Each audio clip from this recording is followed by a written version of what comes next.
Hello from Mindset Daily, wishing you a day full of health, peace, and happiness. Thank you for watching the Mindset Daily channel. Don't forget to like and subscribe to support us. Thank you so much. Have you ever wondered why healing feels impossible when you keep holding on? Why do we think we can carry the weight of betrayal and still walk as if we're free? And why do we cling to the very people who hurt us, hoping they'll bring us peace? The truth is, you can't heal while holding on. Healing begins when you surrender. When you finally say, God, I've tried to fix it. I've tried to change them. I've replayed the pain over and over, but now I give it to you. Too many of us are walking around bleeding from wounds we refuse to treat. Not because we don't want healing, but because we don't want to release the ones who caused the pain. We sit in rooms full of memories, waiting for apologies, wishing life could rewind and undo the hurt. But that's not how healing works. Healing begins when you stop rehearsing the pain and start releasing the people. You can't keep trying to resurrect what God has already removed. If it ended, if they walked away, if the door closed, trust it closed for a reason. Holding on might feel familiar, but that doesn't make it right. Freedom is found on the other side of letting go. Remember the story of Lot's wife? God was pulling her out of destruction, giving her a new future, but she looked back. In that moment, she turned into a pillar of salt, frozen, stuck in the past. And I can't help but wonder, how many of us are living the same way today? Not physically, but emotionally. We become paralyzed by what we refuse to release. We stay stuck because we can't stop looking back. But let me tell you this, you are not obligated to carry pain just because you love someone. You don't have to keep breaking simply because they couldn't handle your worth. If they had the chance to stay and still chose to leave, let them. Don't keep shrinking yourself just to make someone else comfortable. Your healing matters more than their approval. You have dreams inside you that will never breathe as long as you're holding your breath for someone who walked away. You have a purpose that can't grow if you keep forcing yourself into places where you're only tolerated. Don't you see? The longer you hold on, the more you delay your own healing. You keep praying for peace, but God can't fill a heart that's already overflowing with resentment, bitterness, and memories that no longer serve you. And yes, I know it's hard. It's hard to let go of people you once thought would stay forever. It's hard to accept that the love you gave won't be returned in the same way. But hard doesn't mean impossible. You're not walking this road alone. The same God who carried you through the fire will carry you through the release. The same God who saw your tears in the night will give you strength at dawn. You just have to trust Him with your healing. Trust Him with your future. Trust Him with your broken heart. Stop chasing closure. Stop chasing validation. Stop trying to convince someone to recognize your worth. You are already chosen. You are already loved. And your destiny isn't tied to those who left. Your healing isn't in their hands. It's in His. Sometimes, the greatest act of faith is not stepping into something new, but finally letting go of what was. It's walking away from what you thought you needed. It's standing in the silence of goodbye and still choosing joy. It's sitting in the middle of loneliness and still saying, God, I believe you have something better for me. That kind of faith changes everything. That kind of faith heals wounds no person could ever reach. So today, let them go. Let the past go. Let the pain go. Let go of the apology that never came. You are not defined by what they said about you, or by what they did to you, or by what you lost. You are defined by what God is restoring in you. And when you finally release it all, when you unclench your fists and surrender, peace will flow in like a river. Healing will rise like the morning sun, and your soul will breathe again. Let them go. Stop pouring into people who only leave you empty. It's a painful lesson for a kind heart. When you love deeply, you give deeply. You keep pouring and pouring, hoping one day they'll notice the value of your sacrifice. But what if they never do? What if your kindness only becomes their convenience, your loyalty a doormat, your giving invisible the more you give? Many of us are drained, not because life is too heavy, but because we've been busy filling people who never intended to pour back into us. We call it love, but sometimes it's fear in disguise. Fear of losing people, fear of being alone, fear of not being enough unless we're always performing, always proving, always giving. But hear this clearly. You are not called to bleed for those who won't even reach for a bandage when you're hurting. You are not called to be empty just so someone else can be full. Love is not meant to deplete you. Real love, God's love, nourishes, restores, and strengthens. So if a relationship drains your spirit, cost you your peace, your purpose, or your joy, it's time to step back and reevaluate who you're pouring into. Some people don't come into your life to grow with you. They come to take from you. And as long as you allow it, they'll keep taking your energy, your time, your forgiveness, your patience, until all that's left is confusion, unanswered questions, and a heart weighed down with sorrow. But God never asked you to be a reservoir for people who only show up when they're thirsty. There's a story in the Gospels where Jesus met a Samaritan woman at the well. She came with an empty jar, thinking she needed water. But what she truly needed was truth. She had poured herself out in relationships, chasing worth through 5 husbands, and even the man she lived with wasn't her husband. She kept giving and giving, yet remained empty. But Jesus didn't shame her. He offered her living water. He told her, "If you drink what I give you, you'll never thirst again." That's what God is offering you too. He's not asking you to stop loving. He's asking you to stop settling. Stop giving the sacred parts of yourself to those who don't honor them. Stop investing in connections that leave your soul bankrupt. Too many of us keep walking into rooms where we're invisible, hoping that this time someone will finally notice. But your worth isn't measured by whether they see you. Your value is fixed, sealed by the hand of the one who made you. And yes, it's hard to pull back, especially when your identity has been built on being the strong one, the dependable one, the person who's always there. Sometimes strength looks like saying no. Sometimes love means walking away. And sometimes obedience is choosing your healing over their comfort. Don't confuse loyalty with bondage. Don't mistake grace for self-neglect. Even Jesus stepped away from the crowd to be alone with the Father. He knew that constant pouring without refilling leads to exhaustion. If the Son of God made time to be renewed, why do you think you can live drained and still thrive? The truth is, some people prefer you broken. They're comfortable with your silence, your sacrifice, your second-guessing. But the moment you start honoring yourself, the moment you stop explaining your worth, the moment you quit overextending, that's when their comfort ends and your healing begins. Let God show you the difference between a divine assignment and a draining attachment. Not everyone you're trying to save was meant to be carried. Not every relationship is a mission. Some are distractions, some are tests, and some are painful but necessary lessons. You are not the answer to everyone's problems. You are not the source of everyone's happiness. You were never created to lose yourself while trying to love others. When you keep giving to those who only take, you rob the ones God truly assigned to your life. The ones who will honor your presence, reciprocate your love, and walk with you in purpose. Love that matters never has to be begged for. You don't have to beg to be chosen. The right people won't drain you or treat your kindness like currency. The right people will value your heart and protect your peace. So today, take your heart back. Take your energy back. Take your time, your joy, and your spirit back. Let God refill you. Remember, being empty for others is not holy. It's harmful. You are not called to lose your light just to brighten someone else's darkness. The ones meant to walk with you will never need to see you broken in order to feel whole. Let God surround you with those who pour back into you, who build you up, who stay not just when they need you, but because they see your worth. Not everyone deserves a front row seat in your life. Too often, we get lost in the noise and chaos of relationships and forget to ask a powerful question. Who am I really letting in? Who am I giving the honor of being close to my heart, close to my dreams, close to my peace? Life is not about collecting people. It's about knowing who belongs where. Your energy is precious. Your spirit is sacred. Not everyone is meant to walk beside you. Some are only there to teach a lesson, to test your faith, to reveal your strength, and then move on. And that's okay. That's part of the journey. We live in a world that tells us to always keep the door open, to always forgive, to always give second chances. Grace is beautiful, but it is not a license to keep letting people in who trample your boundaries. You were made for more than endless tolerance. You were made for peace. And peace requires protection. There's a difference between loving people and letting people love you in a way that nourishes your soul. Too often we confuse kindness with weakness, or generosity with becoming a doormat.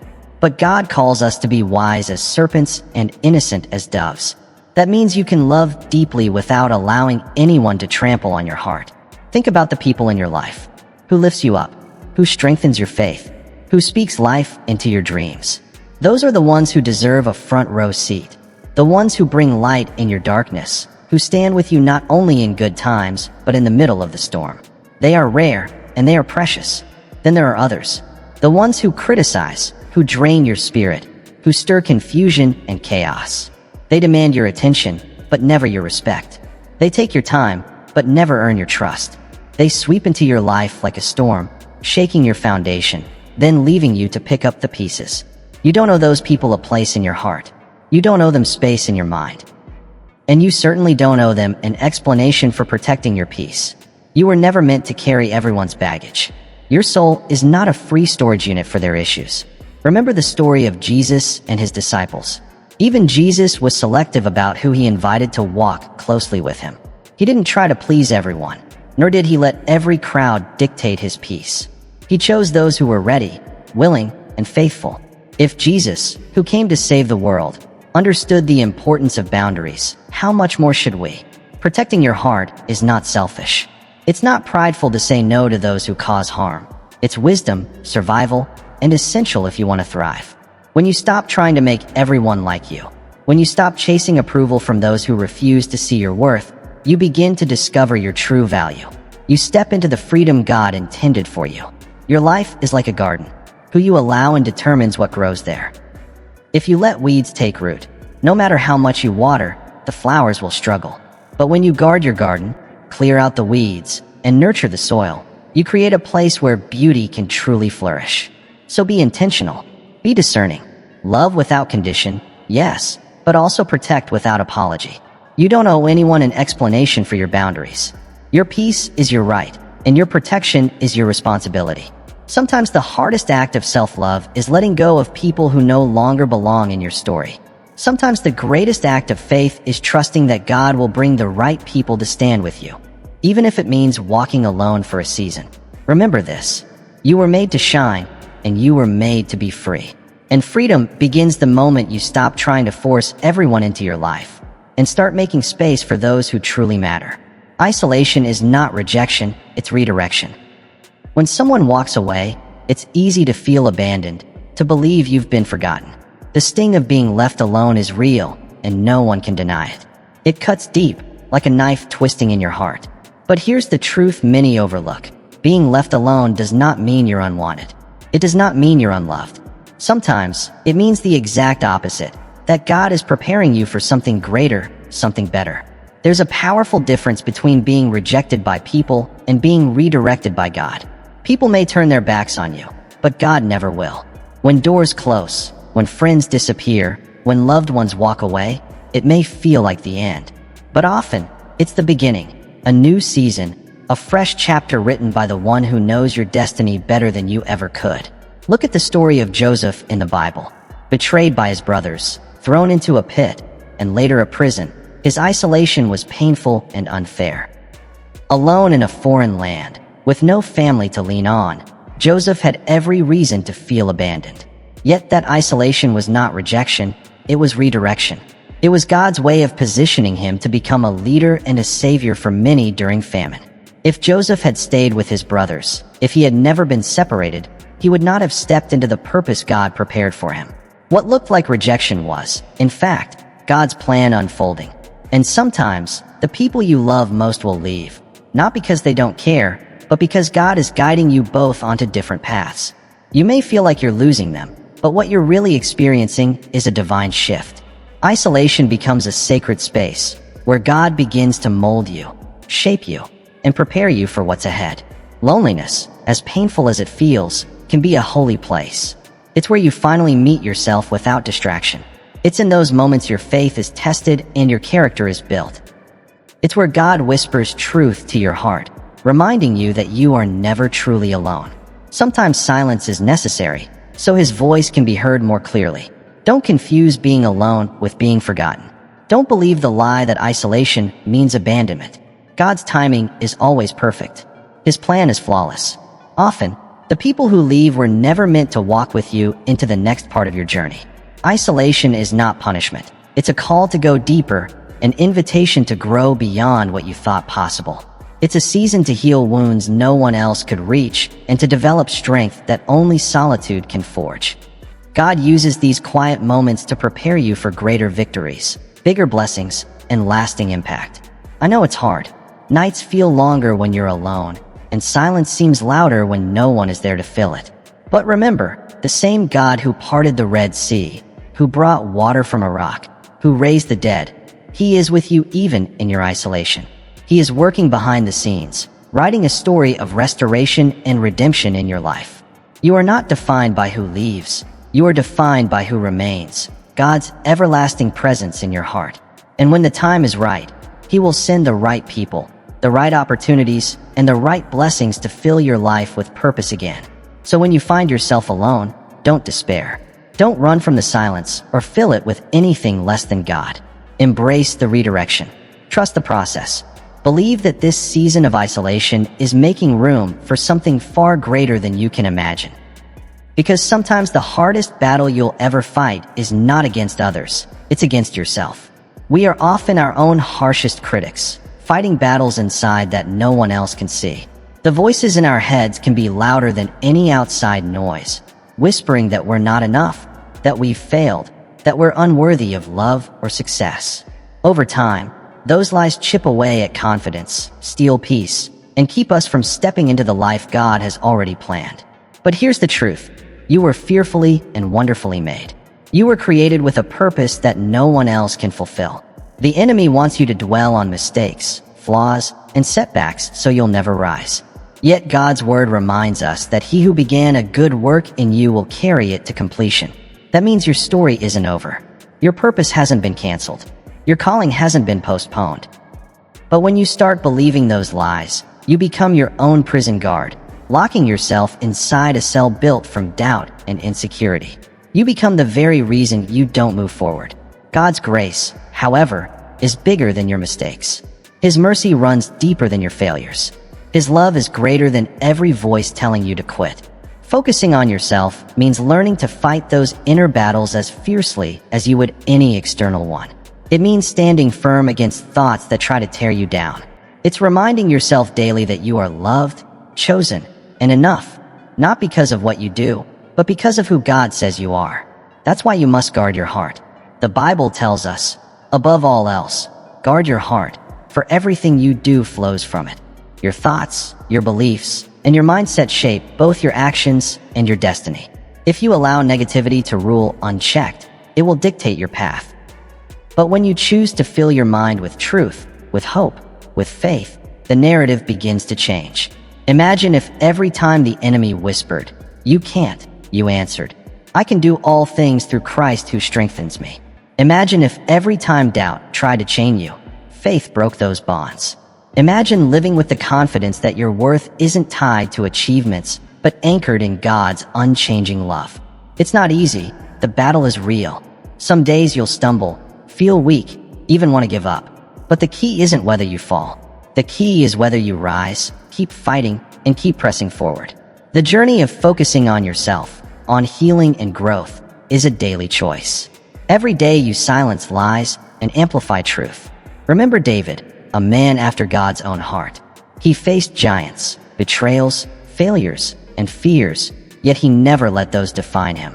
When the enemy said he was nothing, David declared, "The Lord is my shepherd, I shall not want." When self-doubt threatens to consume you, speak God's promises over your life. You are more than your past. You are more than your circumstances. You are a child of the Most High, created to walk in victory and purpose. When you focus on yourself this way, nurturing your spirit, renewing your mind, strengthening your faith, you prepare to step into the blessings God has already set aside for you. So fight the battle within with courage and hope. Stand firm in truth, let go of lies, and embrace God's promises. Your worth isn't determined by people, but by the Creator who made you and loves you beyond measure. True freedom comes when you release not only those who no longer serve your purpose, but also the burdens and expectations weighing you down. Too often we carry weights that were never ours to bear, trying to manage others, fix situations, or cling to what is slipping away. And in the process, we lose sight of the one person God called us to invest in first, ourselves. Letting go is not giving up. It is not failure. It is the first step toward healing and strength. Letting go is not weakness. It is an act of faith, a declaration that you trust God's timing and plan more than your own fears and desires. It's choosing peace over chaos, hope over despair, and life over lingering in pain. When you release, you make room for God's blessings to flow in ways you never imagined. That's why Scripture tells us to cast our cares on Him, because He truly cares for us. You don't have to carry the weight of other people's choices, mistakes, or misunderstandings. When you loosen your grip, you're not abandoning responsibility.